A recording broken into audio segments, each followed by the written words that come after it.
This is Subhas Chandra Bose speaking to Indians in East Asia.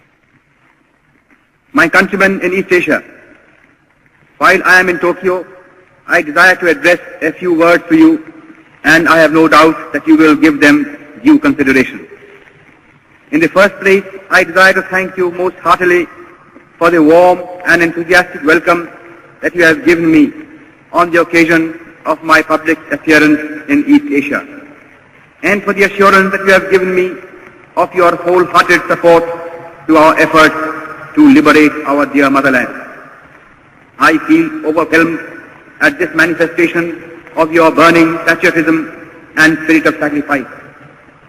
I have received numerous telegraphic and postal messages from you direct, while other messages I have read in the press. And all these messages have given me great joy and satisfaction. You know that I am always an optimist.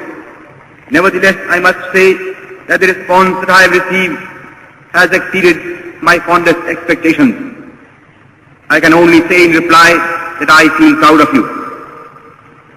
Since the outbreak of the war in Europe and in East Asia, I have been saying repeatedly that we, the Indian people, could not have wished or even dreamt of a better combination of circumstances for helping us to achieve our liberty.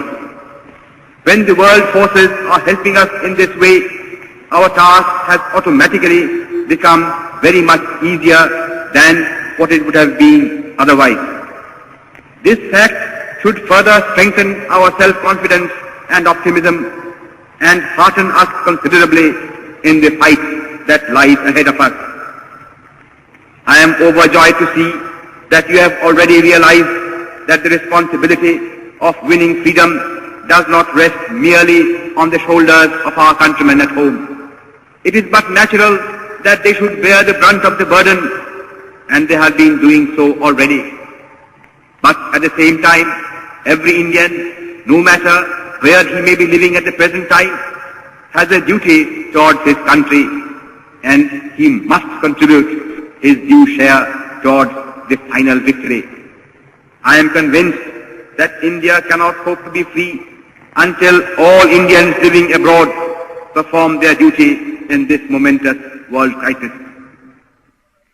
Owing to the fact that the tripartite powers have been giving their fullest support to Indian independence, it is comparatively easy for Indians living in Axis countries or in countries controlled by the Axis powers to play their part in the national struggle. Consequently, among those Indians who are now abroad, I expect that Indians living in Axis countries or in countries controlled by the Axis powers will render the maximum service to their motherland.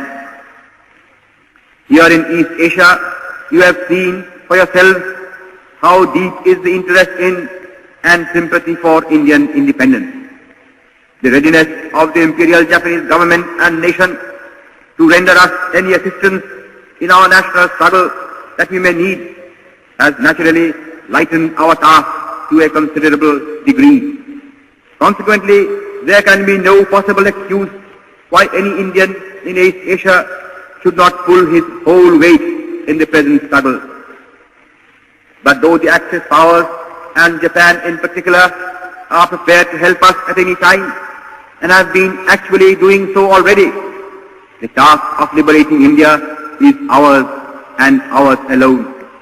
That responsibility we shall not cast on anybody else, because that would be against our national honor.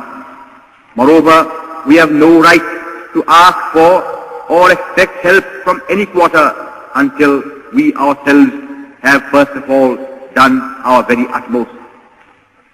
Our countrymen and our sisters and brothers at home have been doing their best in the circumstances in which they are placed. But the enemy is ruthless and desperate, and he is armed to the teeth. Against such a brutal foe, no amount of civil disobedience or of sabotage or of revolutionary terrorism can be of any avail.